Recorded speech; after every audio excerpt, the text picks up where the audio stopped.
رابطہ قبر والے سے کرنے کا طریقہ کیا ہے؟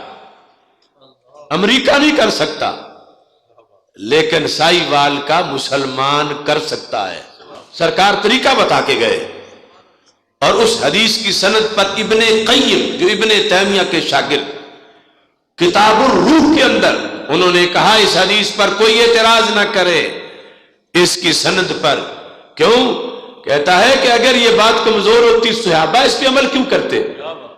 کہ ہمارے آقا صلی اللہ علیہ وسلم ارشاد فرماتے ہیں اذا مات احدکم، جب تم میں سے کوئی فوت ہو جائے، جنازہ ہو جائے، تدفین ہو جائے، پھر فرما فَلْيَقُمْ أَحَدُكُمْ عَلَى رَأْسِ قَبْرِهِ، ایک تم میں سے اس کی قبر کے سرانے کھڑا ہو جائے، کہ سر کی طرف کھڑا ہونا ہے، تدفین کے بعد کھڑا ہونا ہے، مٹی ڈال دی گئی ہے، پھر فرمایا اس قبر والے کا نام لے کے اسے بلانا ہے، اور نام لے کے ایسے نہیں بلانا سنگل، ساتھ اس کی امی کا نام بھی لینا ہے۔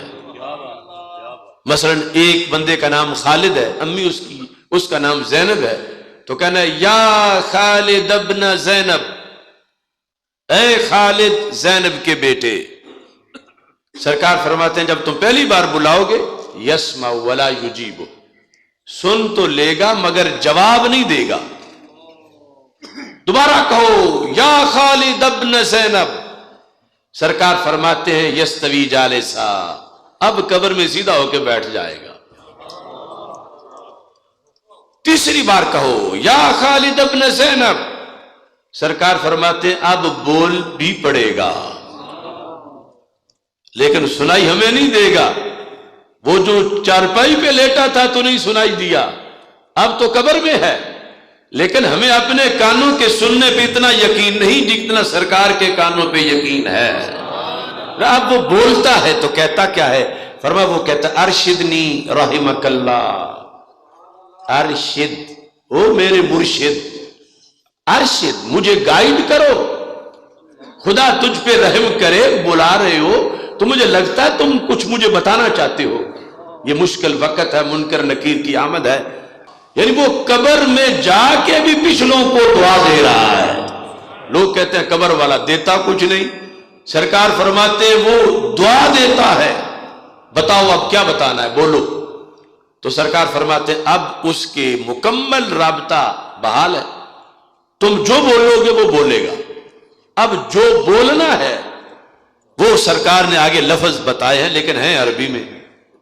سرکار فرماتے ہیں اس سے یہ بات کرو اذکر ما خرجت علیہ من الدنیا شہادت ان لا الہ الا اللہ وان محمد الرسول اللہ صلی اللہ علیہ وسلم، اے خالد یاد کر اس عقیدے کو جس عقیدے پر رہتے رہتے تیری جان نکلی ہے، یعنی تو نے مرنے سے پہلے گھنٹہ تو کیا ایک منٹ پہلے بھی وہ عقیدہ نہیں بیچا، تو ڈٹ کے رہا، روکی سوکی کھا کے تو نے عقیدہ آخری وقت تک بچایا، تو کامیاب ہو گیا اپنا سچا عقیدہ لے کے دنیا سے نکلنے میں۔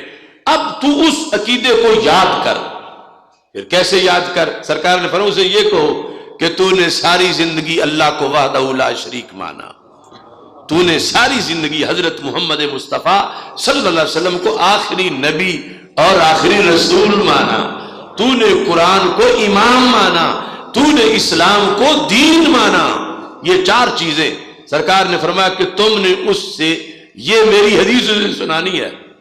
تو سرکار فرماتے ہیں اتنا وہاں جا کے باصلاحیت ہو چکا ہے، اب دنیا میں ہو سکتا ہے کہ نکاح پڑھاتے وقت اسے کلمہ پڑھائیں تو بار بار دہرانا پڑے، اب دو جہانوں کا فرق ہے، ادھر پڑھنے والا دنیا میں ہے جو کہہ رہا ہے کہ پڑھو، اور وہ برزخ میں ہے، لیکن دین کا کرنٹ بڑا مضبوط ہے، یہ امریکہ کے پاس نہیں، یہ ہے دین مصطفیٰ صلی اللہ علیہ وسلم۔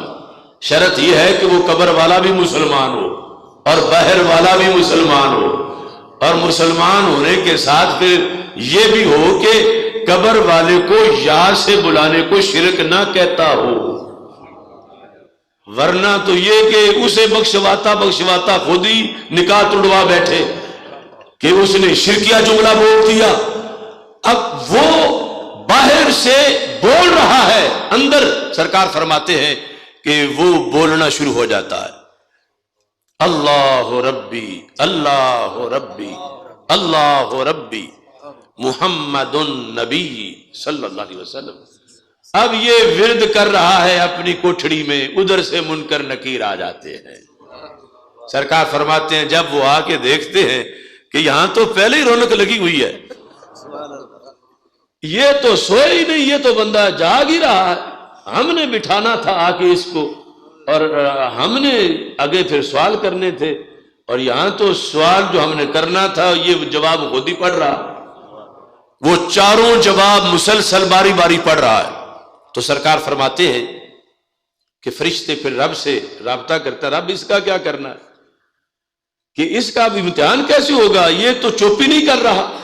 یعنی ہم پوچھیں تب جب یہ کوئی وقفہ کرے تو سرکار فرماتے ہیں، اللہ فرماتا ہے کہ اس سے پوچھنے کی ضرورت نہیں، بس اس کی قبر میں جنت کا دروازہ کھول دو.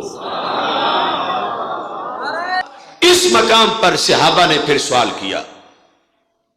پہلے جب یہ بات آئی تھی کہ بلانا یا سے ہے اور بلانا قبر والے کو ہے، تو اگر یہ آج والا دین ہوتا نا جو کچھ لوگوں نے بنایا ہوا ہے، جو مسجدوں کے محرابوں سے بھی یا کاٹتے رہتے ہیں سرکار کے نام سے کہ شرک ہو جائے گا، اگر اس طرح کی کوئی صورتحال اس وہاں ہوتی تو صحابہ کہتے یا رسول اللہ صلی اللہ علیہ وسلم طریقہ تو بڑی قیمتی آپ نے بتایا ہے، لیکن یہ جو یا کے ساتھ بلانا ہے تو اس میں تو شرک ہو جائے گا. یعنی جن کے دین میں یا رسول اللہ صلی اللہ علیہ وسلم یا غوث کہنے سے نکاح ٹوٹ جاتا ہو، انہیں اگر یہ بات ہوتی تو صحابہ پہلے یہ مسئلہ حل کرواتے کہ ہم کہیں تو صحیح لیکن یا رسول اللہ جو کچھ ہم نے آپ سے پڑھا ہے اس میں تو یہ شرک ہے کہ جو قبر کا ہے بے جان ہے جسے یہ پتھر اور بت کہہ رہے ہیں، ہم اسے آواز دیتے پھرے اے خالد جس کی ہڈیاں ہیں.